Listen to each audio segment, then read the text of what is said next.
সংখ্যালঘু নির্যাতনটা হচ্ছে ভারতে। ভারতের এক একটা মসজিদ তারা ভাঙতেছে এখন।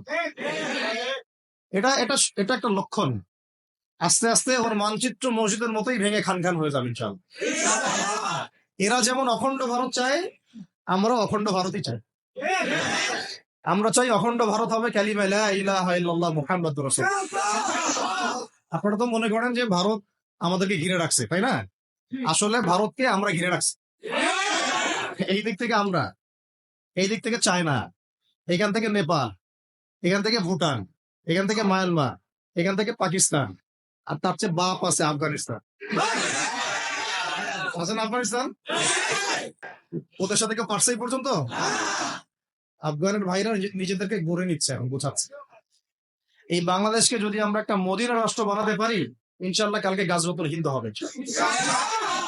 ওটার জন্য রেডি আমরা ইনশাল্লাহ। পাকিস্তানের কাছে কিছুই নেই, আছে খালি 10টা 12টা পারমাণবিক অস্ত্র, তাতেই ভয়ে কাঁপতে থাকে। চায়না খালি একটু ভয় দেখায় যে আগাইলে কিন্তু সিকিম নিয়ে নিব, আগাইলে কিন্তু চিকেন লেগ গিলে ফেলবো। চায়নার ওই ছোট ছোট যোদ্ধাদের কাছে যে মাইকটা খায়, আর আমাদের এখানে দেখা যায় যে সীমান্তর মধ্যে একটা একটা কৃষকও যদি সীমান্ত থেকে দূরেও হাল চাষ করে, ওকে গুলি করে মেরে ফেলা। ফেলা নাই? ফেলানির কথা ভুলে গেছেন আপনারা? আমাদের বন্যা, এরকম কতগুলো মানুষকে সীমান্ত হত্যা করে মারা হয়েছে। আজকে গুগলে গিয়ে সার্চ করে দেখেন কতগুলো মানুষকে বিগত 15 বছরে সীমান্ত হত্যা করা হয়েছে।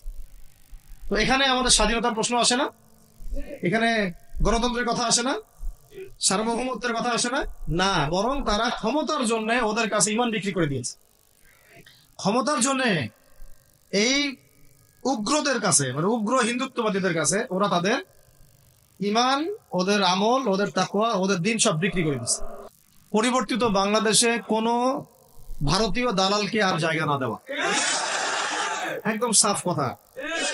বরং প্রত্যেকটা ডিপার্টমেন্টে যেখানেই তারা লুকিয়ে আছে ঘাপটি মেরে, এই প্রত্যেকটা ভারতীয় দালালকে এখান থেকে বের করতে হবে। আমি একা বললে আমি পারবো না, আপনি একা বললে আপনি পারবেন না।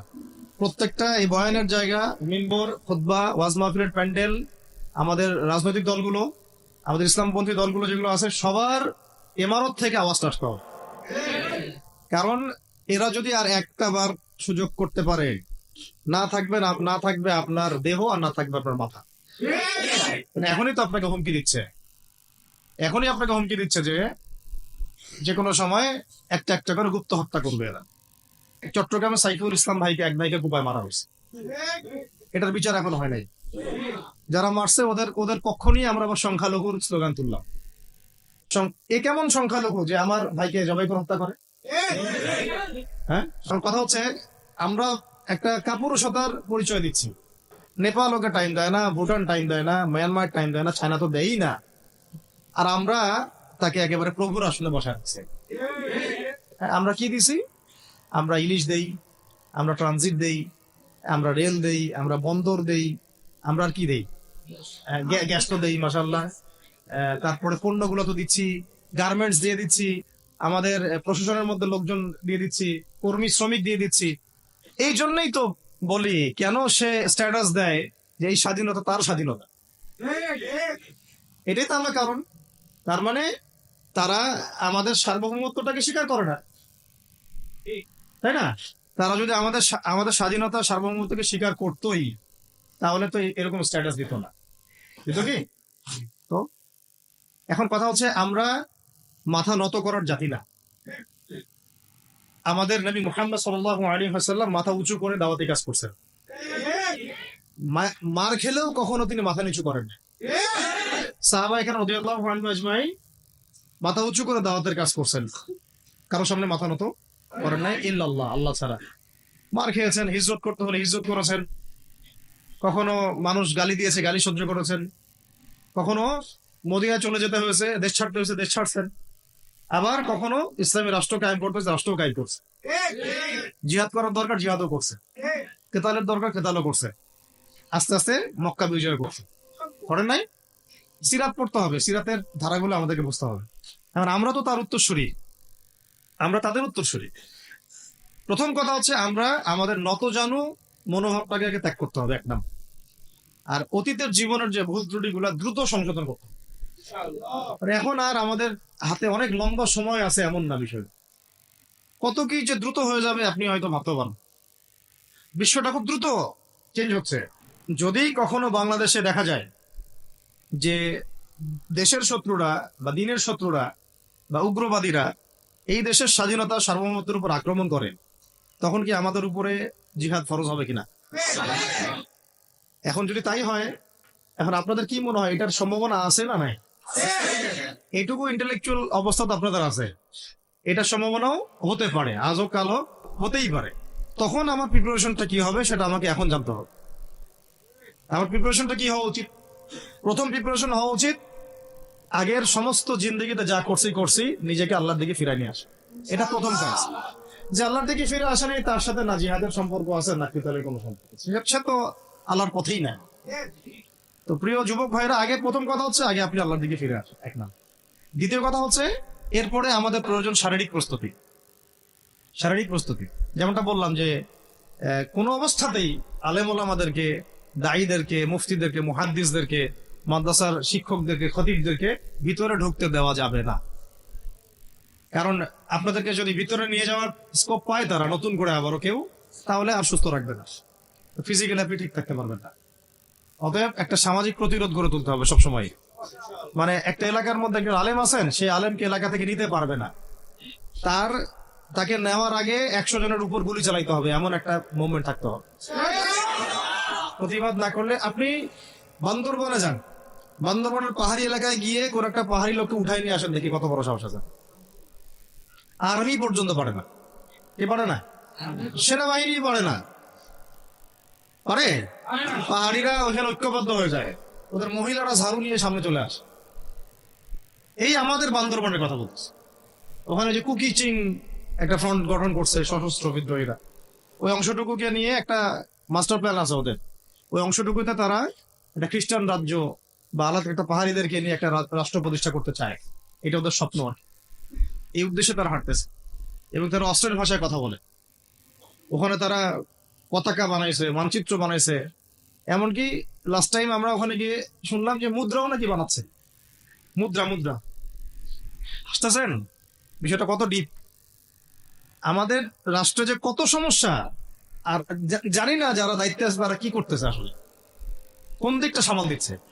অর্থনৈতিক দিকটা দেখবে না এই পাহাড়ি এলাকার সমস্যাগুলো মেটাবে, নাকি আমাদের মুসলিম উম্মার অভ্যন্তরীণ সমস্যাটা মেটাবে, না শহীদ ভাইদের খবর নিবে, না পঙ্গু ভাইরা যারা পড়ে আসে হাসপাতালে তাদের খবর নিবে? সিনেমা দেখতে বসে গেছে। কোন আক্কেলে সিনেমা দেখেন আপনি? আপনার সিনেমা দেখার সময় কোথায়? সিনেমা দেখার সময় কোথায়? এই যে যতগুলো ভাই শহীদ হয়েছে তাদের পরিবারের খোঁজ খবর নেওয়া লাগবে না? এবং যতগুলো ভাই এখন হাসপাতালে কাতরাচ্ছে তাদের সঙ্গে হাজার হাজার ছাত্র ভাই, তাদের চিকিৎসা করানো লাগবে না? যত মানুষকে গুম করা হয়েছে ওদেরকে মুক্ত করা লাগবে না? তারাও তো জানে এটা অন্যায়, এবং যারা করে তারাও বলে এটা অন্যায়। যারা করে তারাও বলে এটা অন্যায়। এবং আমাকেও বলেছিল যে আমি জিজ্ঞাসা করেছিলাম যে আমাকে যদি মানে প্রকাশ্য কোর্টে চালান করে দেওয়া হয় এবং যাদের সামনে বলা হয় যে আমাকে গুম করা হয়েছে, এবং এরপর যদি বলা হয় যে আমাকে গুম করার পরে কোনো রকমের নেগেটিভ কিছু পাওয়া যায় নাই তাই আমরা ছেড়ে দিয়েছি, এই কথাটা কি বলা যাবে কি যাবে? তারা বলছে যে না, এটা বলা যাবে, কারণ এই কাজটা তো মানবতা বিরোধী অপরাধ, এটা করলে তো বললে তো সবাই আবার বুঝে হবে। তো এই হলো অবস্থা। ওখানে আমরা বুঝেছি যে বাংলাদেশের প্রশাসনে দুইটা ভাগ আছে। একটা ভাগ হচ্ছে মারাত্মক রকমের ইসলাম প্রিয় এবং দেশপ্রেমিক, মাশাআল্লাহ, আমরা তাদেরকে স্যালুট জানাই, মাশাআল্লাহ।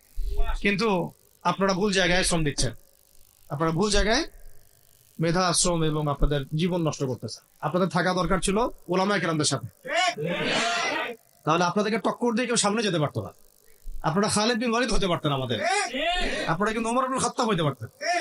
ওইখানে ঢুকে আপনারা শুধুমাত্র দুনিয়ার স্বার্থে সব নষ্ট করতেছেন। আমাদেরকে বলা হচ্ছে হুজুর বদদোয়া করিয়েন না, হুজুর ছেড়ে দিচ্ছেন, আমাদেরকে বদদোয়া দিয়েন না আবার বের হয়ে। আমাদের চাকরি এটা, ডিউটি এটা। এক ভাই আমাকে কোরআন এনে দিয়েছিল, নির্জনতা তো ওখানে, নির্জনতার সঙ্গে হচ্ছে কোরআন এবং নামাজ। তো এক ভাই দেখেছে আমি একটু নির্জন, মন খারাপ বসে আছে, একটা কোরআন নিয়ে এসে দিয়েছে, হুজুর কোরআন পড়েন আপনি, মন ভালো হবে। আরেকজন এসে কোরআন নিয়ে চলে গেছে।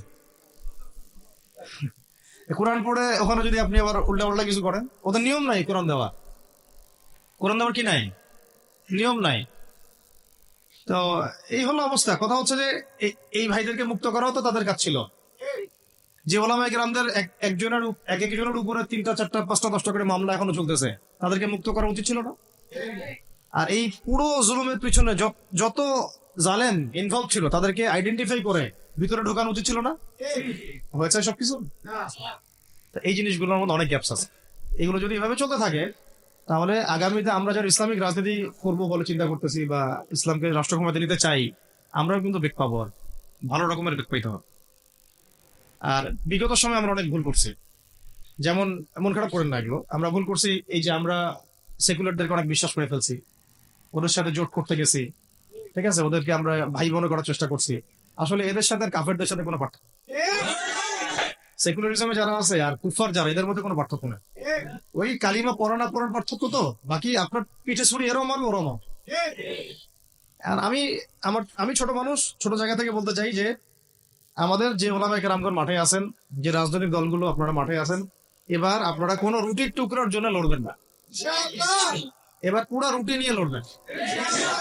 প্রত্যেক আসনে প্রার্থী দিবে না, যেহেতু এর বাইরে সিস্টেম, এখন অন্য সিস্টেমে যাওয়ার সুযোগ হচ্ছে না, তাহলে পুরো রুটিটার জন্য লড়তে হবে আপনাদের। আমাদের টার্গেট হচ্ছে এখন একটা ইসলামপন্থী সরকারকে রাষ্ট্র ক্ষমতায় নিয়ে যাওয়া। এটা আমাদের এখন প্রধান টার্গেট। এখন আমাদের এজেন্ডা স্পষ্ট, কোনো গোপন এজেন্ডা নাই। আমাদের কি নাই? কোনো গোপন এজেন্ডা নাই। আমরা চাই বাংলাদেশে এখন একটা ইসলামপন্থী রাষ্ট্র ব্যবস্থা গড়ে উঠুক, ইসলামপন্থী সরকার শাসন ক্ষমতায় আসুক। এটার জন্য আপনাদের সবার ভূমিকা আছে। কেউ কথা দিয়ে ভূমিকা রাখবেন, কেউ লিখবেন, কেউ বলবেন, কেউ যেভাবে হোক আপনাকে ভূমিকা তো রাখতেই হোক।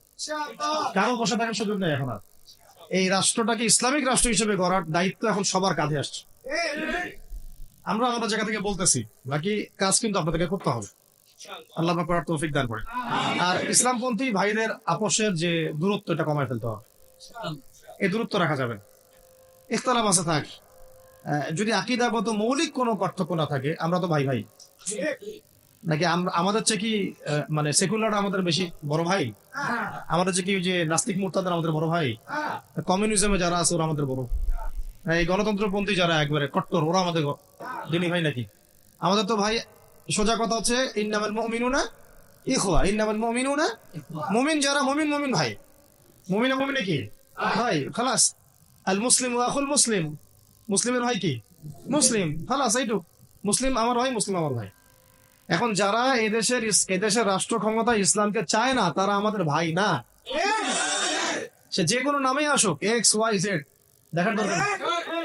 এক্স নামে আসুক, ওয়াই নামে আসুক, জেড নামে আসুক, যারা রাষ্ট্র ব্যবস্থা ইসলামকে চায় না, তারা আমার ভাই। খালাস, সোজা কথা। এবং রাষ্ট্র ব্যবস্থা ইসলাম চায় যে ভাইরা, আমাদের ওই ভাইদেরকে একসাথে থাকতে হবে। আল্লাহর কসম করে বলতেছি, ইনশাআল্লাহ যদি এই ভাইরা আমরা একসাথে থাকতে পারি, এর সাথে আমরা দায়ীরা, তালেবে ইলমরা এবং আপনারা তো যুব সমাজ আছেন, আমাদেরকে টক্কর দিয়ে বাংলাদেশের রাষ্ট্র ক্ষমতায় কেউ যাইতে পারবে না, ইনশাআল্লাহ। সবাইকে ভূমিকা রাখতে। এখন অন্যান্য আলোচনা চেয়ে আলোচনাটাই বেশি দরকার। অন্য আলোচনা অনেক শুনছেন ছিল, এখন বাংলাদেশের দরকার একটা ইসলামপন্থী রাষ্ট্র ব্যবস্থা। এর বাইরে কোনো আলাপ নাই। এখন এটা প্রতিষ্ঠা করার জন্য কি করতে হবে সেটা ফিকির করা। আর এখন সবাই প্রতিবাদের ভাষায় কথা বলতে পারে, একটা রেভলিউশন ঘটানোর মতো সিচুয়েশন বাংলাদেশে আছে। অন্তত পক্ষে আমাদের ভাইদের মধ্যে আমরা দেখেছি, ছাত্র ভাইদের মধ্যে সাহস তো মাশাআল্লাহ অবশ্যই আছে, ডেডিকেশন আছে, জীবন দেওয়ার মানসিকতা আছে। তাদেরকে খালি নার্সিং করতে হবে, জীবনটা যেন ভুল পথে না যায়। এখন আবু সাইদের রক্তের উপর দাঁড়ায় যদি কোন সেকুলার ক্ষমতায় আসে, তাহলে এটা আবু সাইদের রক্তের সাথে গাদ্দারি। এই মুগ্ধদের রক্তের উপর সিঁড়ি বানায় যদি কোনো জাতীয়তাবাদীরা আর ওই সেই গণতন্ত্রপন্থীরা, ওই ইসলামের দুশ্মনরা, ওই ভারতের দালালরাই যদি ক্ষমতায় আসে, তাহলে এটা ওদের রক্তের সাথে গাদ্দারি। এই গাদ্দারির মাফ হবে না। এটা পলাশের যুদ্ধের চেয়ে বড় মির্জাফরি হয়েছে, এটা ৭১-এর চেয়ে বড় রাজাকারী হয়েছে। আপনারা বলেন যে, দেখেন ভালো করে বুঝেন, গুম হয়েছে এক শ্রেণী, আমার কথা মন খারাপ করেন না, এক শ্রেণী গুম হয়ে গেছে, এক শ্রেণী ক্রস ফায়ার, এক শ্রেণী শাপলা চত্বরে রক্ত দিছে, তাই নাই? এক শ্রেণী ওলামায়ে কেরাম মামলা নিয়ে ঘুরে বেড়াচ্ছে মাথার উপরে, এক শ্রেণীর ছাত্র ভাইরা রাস্তায় শহীদ হলো, আর এক শ্রেণীর ছাত্র ভাইরা পঙ্গু হয়ে হাসপাতালে বেডে পড়ে আছে। ক্ষমতায় গেছে কারা? নতুন এক শ্রেণী। হ্যাঁ, এবং ওখানে এমন কিছু মানুষ আছে যাদের সাথে আন্দোলনের কোনো সম্পর্ক ছিল না, সম্পূর্ণ উড়ে এসে দূরে বসছে তারা। তাহলে এখানে ইসলামিক রাজনৈতিক দলগুলোকে সামনে রাখা যাইতো, তাদের থেকে তো উপদেষ্টা একটাও নেয় নাই। জামাত ইসলাম থেকে একটা উপদেষ্টা নিছে কিনা? হেফাজত ইসলাম থেকে কোন উপদেষ্টা নিছে কিনা? আমাদের চরমনাই থেকে একটা উপদেষ্টা নিছে কিনা বলেন? তার মানে রাষ্ট্র গঠনে আমাদের কোনো ভূমিকা নাই। না, আমাদেরকে বুঝাইছে যে আপনারা পরে আসেন, ইলেকশন দিব, তখন আপনারা ইলেকশন লইলেন। ইলেকশন সে কবে দেয় সেটাও দেখে, আদৌ দেয় কিনা সেটাও দেখে। কাকে বিশ্বাস করবেন আপনি?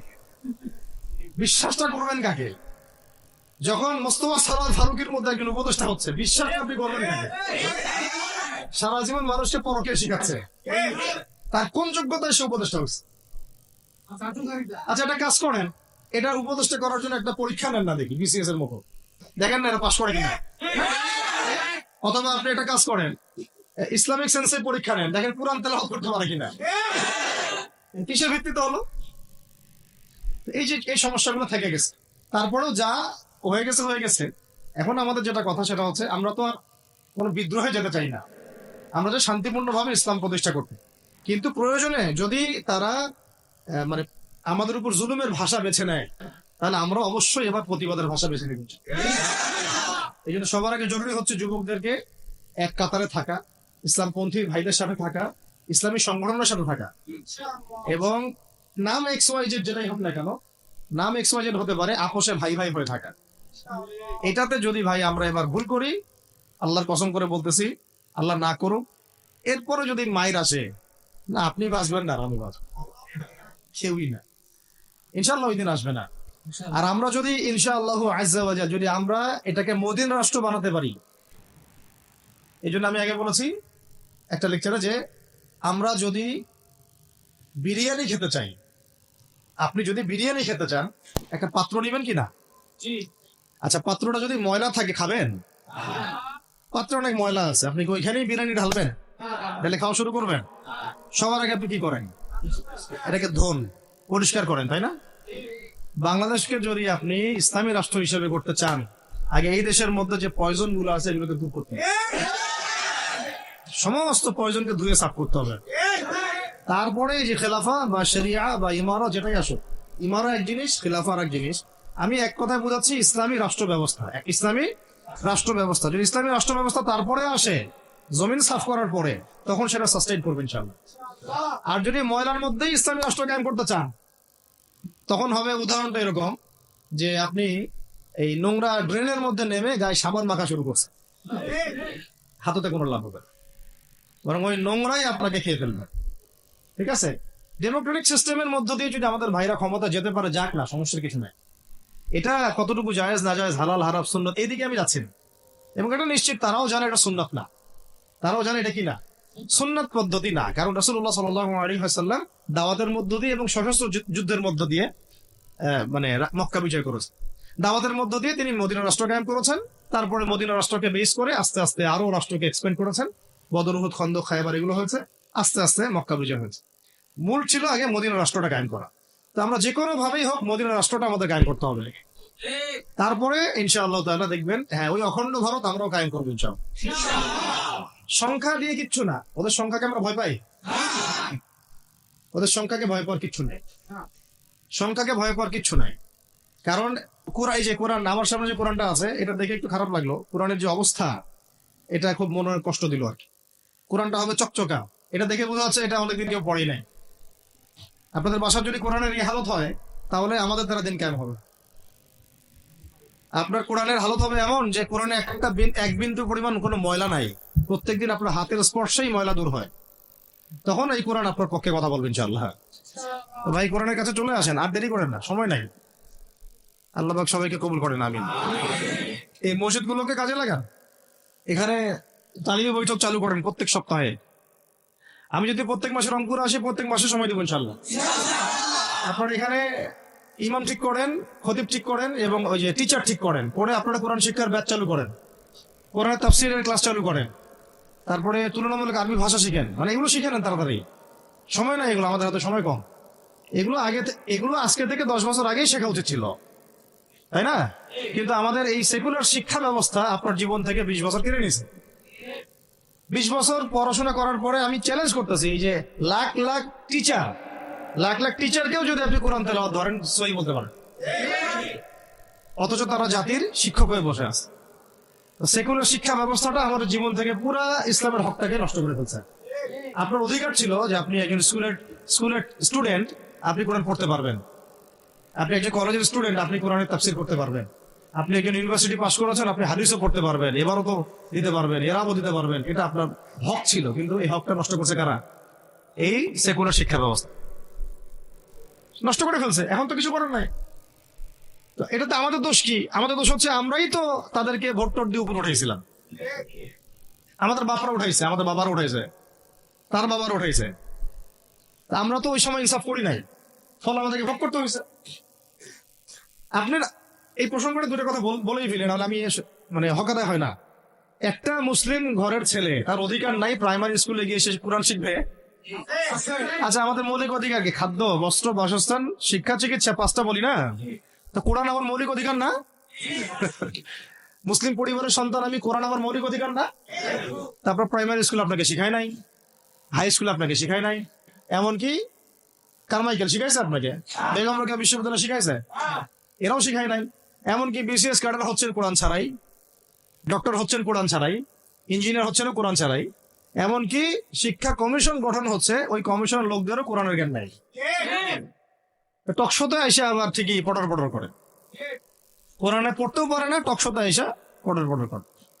এই তো বিগত 10 বছর তো টকশোর বছর ছিল, খালি টকশো, দেখেন নাই? আলোচনা।